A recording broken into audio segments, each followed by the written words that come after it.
जी students, अस्सलाम वालेकुम। उम्मीद करता हूँ आप सब खैरियत से होंगे। ICS part 1 statistics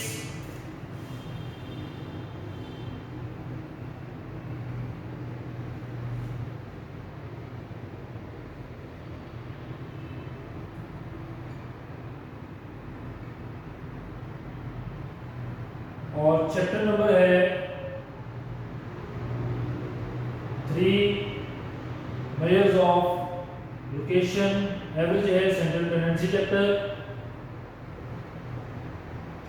location. ये आपके पास चैप्टर नंबर 3। हमने इसके कुछ क्वेश्चन प्रीवियस लेक्चर्स में डिस्कस किए थे।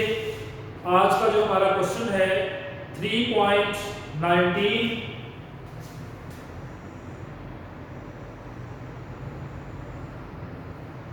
3.19 क्वेश्चन में कुछ नंबर ऑफ लोड्स दिए गए हैं। डाटा की रिक्वायरमेंट भी मैं यहाँ पे मेंशन करने जा रहा हूँ, डाटा भी मेंशन करने जा रहा हूँ। क्वेश्चन के अंदर उन्होंने जो डाटा दिया है उसमें कुछ मैक्सिमम लोड्स हैं और कुछ नंबर ऑफ केबल्स हैं। नंबर ऑफ केबल्स के कुछ कॉटन है, उन्होंने बता दिया जी इतने कॉटन है और उनकी लोड्स की वैल्यू 9.3 है, कुछ की 9.7 है, कुछ की 9.8 है। डाटा के अंदर जो आपको सेंस बताई गई है वो ये है कि मैक्सिमम लोड्स और number of cables. Maximum loads और नंबर ऑफ केबल्स का डाटा क्वेश्चन में गिवन है। डाटे को देखकर आपने अंदाजा लगाना है कि ये ग्रुप डाटा है या अनग्रुप डाटा है। ये आप प्रीवियस लेक्चर में सुन चुके हैं कि ग्रुप डाटा की पहचान क्या होती है, अनग्रुप डाटा की पहचान क्या होती है, ग्रुप डाटा का फार्मूला क्या होता है, अनग्रुप डाटा का फार्मूला क्या होता है। जब आप क्वेश्चन को माइंड में क्रिएट कर लेते हैं तब आपके माइंड में आंसर आता है। फर्स्टली आपको ये ऑब्जर्व करना है कि क्वेश्चन किस चैप्टर से लिया गया होगा या किस टॉपिक के रिलेटेड है, या क्वेश्चन है क्या, क्वेश्चन की रिक्वायरमेंट क्या है और अकॉर्डिंग रिक्वायरमेंट कौन सा फार्मूला अप्लाई होगा। जैसा कि हम क्वेश्चन नंबर 3.19 की बात करते हैं तो 3.19 में उसने मैक्सिमम लोड्स बताए हैं। अब हमें ये आइडिया हो गया कि क्वेश्चन के अंदर मैक्सिमम लोड्स बताए गए हैं, उन लोड्स की अमाउंट्स क्या है। उसमें 9.3 लोअर लिमिट है और 9.7 अपर लिमिट है। इस तरह 9.8 लोअर लिमिट है और 10.2 अपर लिमिट है। फिर 10.3 लोअर लिमिट है और 10.7 अपर लिमिट है। 10.8 लोअर लिमिट है, 11.2 अपर लिमिट है। देन 11.3 लोअर लिमिट है, 11.7 अपर लिमिट है। फिर 11.8 लोअर लिमिट है और 12.2 अपर लिमिट है। 12.3 लोअर लिमिट है और 12.7 आपके पास अपर लिमिट है। फिर 12.8 और 13.2 ये आपके पास क्वेश्चन में डाटा दिया गया। ये मैक्सिमम लोड्स बताए गए हैं। फिर इनकी फ्रीक्वेंसी क्या है? इनकी फ्रीक्वेंसी है नंबर ऑफ केबल्स की सेंस में, वो आप देखेंगे।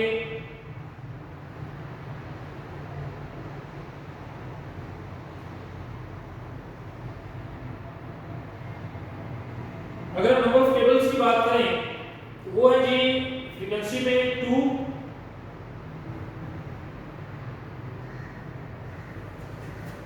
ये आपके पास क्लास है, ये इसका कंपैरिजन है। फ्रीक्वेंसी आपकी 2 है, 5 है, 12, 17, 14, 12, 17, 14, 6, 3, 1।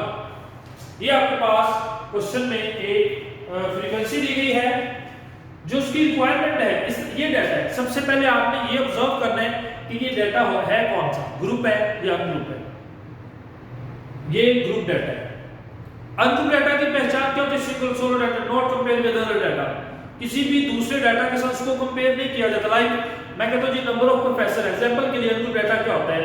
वैसे मैं हर लेक्चर में थोड़ा सा क्वेश्चन के मुताबिक सेंस बता देता हूं आपको, एक कंफर्मेशन हो जाए कि ungroup data number of professors हैं जी ना यूनिवर्सिटी, जिनकी सैलरी किसी की 10,000 है, किसी की 12,000 है, किसी की 14,000 है, किसी की 13,000 है, किसी की 16,000 है, किसी की 12 है। ये एक डाटा दे दिया गया है। मैं कहता हूं एवरेज सैलरी क्या होगी? ये एक अनग्रुप डाटा है। ये नहीं पता कितने से कितने स्केल के, कौन से ग्रेड के, नंबरिंग के पॉइंट ऑफ व्यू से कितने नंबर के, कोई सेंस नहीं बताई हुई कि कितने स्केल के, कितने ग्रेड के, कितने नंबर्स पे, किस लेवल पे, कितने प्रोफेसर की ये सैलरी है, कोई मेंशन नहीं है। तो ये एक इंडिविजुअल डाटा है जिसको किसी के साथ कंपेयर नहीं किया जा रहा है, इसमें फ्रीक्वेंसी नहीं है। Frequency is not given in ungroup data. Ungroup data का फार्मूला क्या होगा? अगर आप मीन फाइंड कर रहे होंगे तो मीन का डिफरेंट फार्मूला होगा, like summation x over n। अगर मीडियन फाइंड कर रहे होंगे उसका एक अलग से फार्मूला होगा, x squared is equal to n plus 1 over 2। अगर आप मोड फाइंड कर रहे होंगे तो मोस्ट रिपीटेड वैल्यू होगी जो ज्यादा बार आई है। ज्योमेट्रिक मीन फाइंड कर रहे होंगे, ये पूरी की पूरी डिटेल हम प्रीवियस लेक्चर में डिस्कस कर चुके हैं। फार्मूला के ऊपर मैंने एक कंप्लीट आपको लेक्चर दिया हुआ है, आप सुन सकते हैं, जिसमें आप लेक्चर नंबर 1 के अंदर आपने इस चीज को मेक श्योर करना है कि वो फार्मूला को समझने के बाद आप कोई भी क्वेश्चन सॉल्व करेंगे तो आपको इजी से समझ आ जाएगी। जैसे mean, median, mode, geometric mean, harmonic mean, quartile, percentile, decile, mean deviation from mean, mean deviation from mode, mean deviation from median, coefficient quartile deviation, measure of skewness के हवाले से, और इस तरह इनकी lower limit, upper limit, interquartile और अपर quartile, ये सारी चीजें ग्रुप डाटा से, अनग्रुप डाटा से, variation, coefficient of variation, standard deviation, ये फार्मूलाज अगर आपको आते हैं तो आपका ये तकरीबन भी मैक्सिमम पार्ट होता है जो फाइनल में इस चैप्टर में से पूछा जाता है। तो इंशाल्लाह जैसे ही ये चैप्टर हमारा कंप्लीट होगा, कंप्लीट चैप्टर करने के बाद फिर मैं आपको एक डिटेल से सारी चीजें बता दूंगा। थर्ड और फोर्थ चैप्टर दोनों का आपस में एक कॉम्बिनेशन है, मेजर ऑफ सेंट्रल टेंडेंसी या मेजर ऑफ लोकेशन, और चैप्टर नंबर 3 है ये, और measure of dispersion chapter number 4 है ये। तो 3 और 4 दोनों में से 20 क्वेश्चन भी आ जाता है, दोनों में से सेपरेट क्वेश्चन भी आ जाता होता है। तो ये भी आपने साथ लेक्चर में क्लियर करना है। हम आते हैं आज के क्वेश्चन की तरफ। थोड़ा सा ये चीजें मैंने रिवाइज इसलिए की थी कि आपको आइडिया हो जाए कि ये चीजें हम सीख चुके हैं, आपको ये ना लगे कि मान लीजिए कि नया क्वेश्चन आ गया। तो आप इस क्वेश्चन की रिक्वायरमेंट देखें। फर्स्ट रिक्वायरमेंट इसकी क्या है? Mean.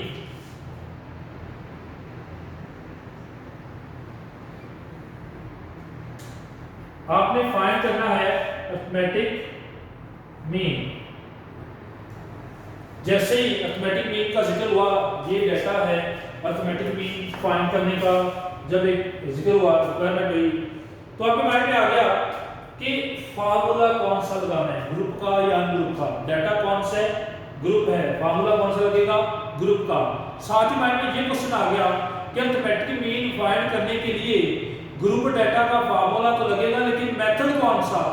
Direct method, indirect method या स्टेप डिवीजन मेथड? अगर तो उसने मेंशन किया हुआ है मेथड तो आप वही मेथड लगाएंगे। अगर उसने मेंशन नहीं किया हुआ तो फिर आप डायरेक्ट मेथड लगाएंगे, वो स्टूडेंट को कैलकुलेट करने के लिए भी बहुत इजी रहता है। इस को हम क्वेश्चन को सॉल्व करेंगे बाय डायरेक्ट मेथड। तो फर्स्टली आप देखेंगे डायरेक्ट मेथड का फार्मूला क्या है। x bar is equal to summation fx over summation f, ये है। तो फर्स्टली आपको फिर क्या चाहिए? आप x चाहिए होगा। x की जो आप कैलकुलेशन करेंगे, आपके पास जो मैक्सिमम लोड्स दिए गए हैं, लोएस्ट लिमिट करेंगे, प्लस करके इसको डिवाइड करेंगे 2 पे। आपके सामने वैल्यूज दी गई है 9.3 लोअर लिमिट, 9.7 अपर लिमिट, दोनों को प्लस करेंगे, 2 पे डिवाइड करेंगे, आपके पास x वैल्यू आ जाएगी, एक मिड वैल्यू आ जाएगी। अब 9.3 और 9.7 को प्लस करें तो आपके पास आएगा लिमिट 9, 18 और 19 वैल्यू आएगी 19 को आप 2 पे डिवाइड करेंगे,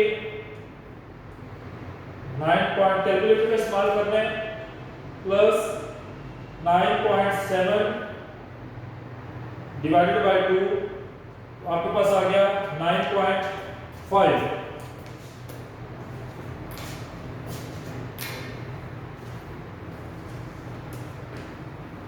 x वैल्यू 9.5, नेक्स्ट वैल्यू को आप प्लस करेंगे 9.8 प्लस 10.2 डिवाइड कर देंगे 2 पे, तो आपके पास आएगा 10। इन दोनों को प्लस करेंगे तो आपके पास आएगा 10.5। लेकिन आपने कैलकुलेटर का इस्तेमाल करना है, ऑनलाइन कैलकुलेशन नहीं करनी। किसी एक जगह भी मिस्टेक हो गई तो आपका सारा क्वेश्चन गलत हो सकता है।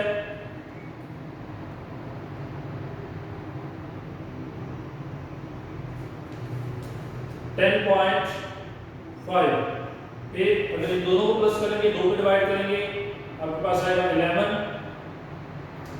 दोनों को प्लस करेंगे, 2 पे डिवाइड करेंगे, आपके पास आएगा 11.5। दोनों को प्लस करें, 2 पे डिवाइड करें 12। दोनों को प्लस करें, 2 पे डिवाइड करें 12.5। दोनों को प्लस करेंगे, 2 पे डिवाइड करेंगे तो 13। ये आपके पास एक x वैल्यू आ जाएगी। रिक्वायरमेंट क्या थी? fx, f multiply x।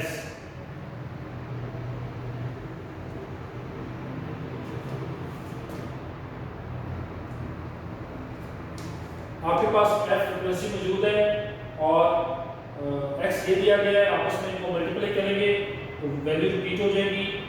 9.5 multiply 2 19 multiply करेंगे 50, 10 को मल्टीप्लाई करेंगे तो 12 मल्टीप्लाई 10.5 126। 17 को 11 से मल्टीप्लाई करेंगे, मल्टीप्लाई 11 187। 14 को 11.5 से मल्टीप्लाई करेंगे, 14 मल्टीप्लाई 11.5 161। 6 को 12 से मल्टीप्लाई करेंगे, 6 मल्टीप्लाई 12 72। फिर आप 3 को 12.5 से मल्टीप्लाई करेंगे, 3 मल्टीप्लाई 12.5 तो आपके पास आएगा 37.5 और 1330।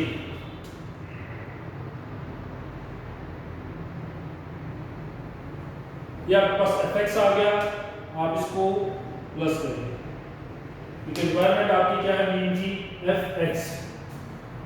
तो प्लस करेंगे 19 प्लस 50 प्लस नेक्स्ट वैल्यू इस तरह प्लस करते जाएंगे आप लोग 126। नेक्स्ट प्लस करेंगे 187 प्लस करेंगे 161 72 37.5 30। तो आपके पास जो वैल्यू आ रही है x bar is equal to 66.5।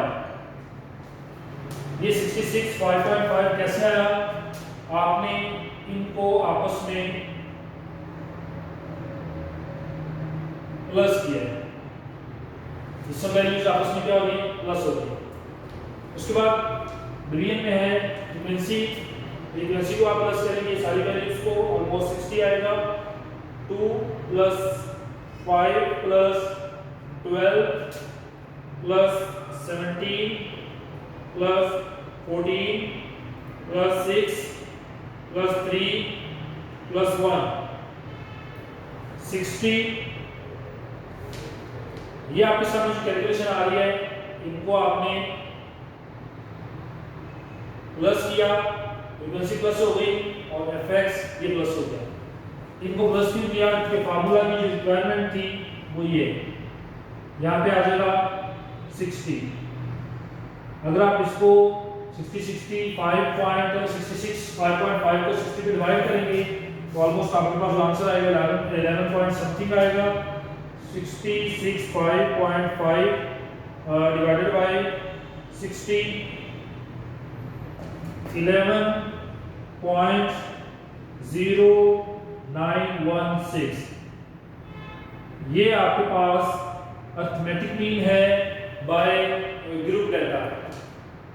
इस क्वेश्चन को आप देख लें, प्रैक्टिस कर लें, यूट्यूब पे अपलोड भी है।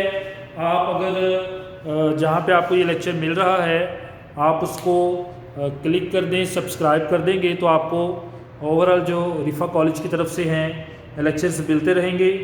किसी किस्म की कन्फ्यूजन हो तो आप लाइव लेक्चर भी ले सकते हैं अगर आप रिफ़ा के स्टूडेंट हैं, और साथ में आप यूट्यूब के ऊपर इन लेक्चर्स को सुन भी सकते हैं। इसी डाटा के मुताबिक नेक्स्ट रिक्वायरमेंट है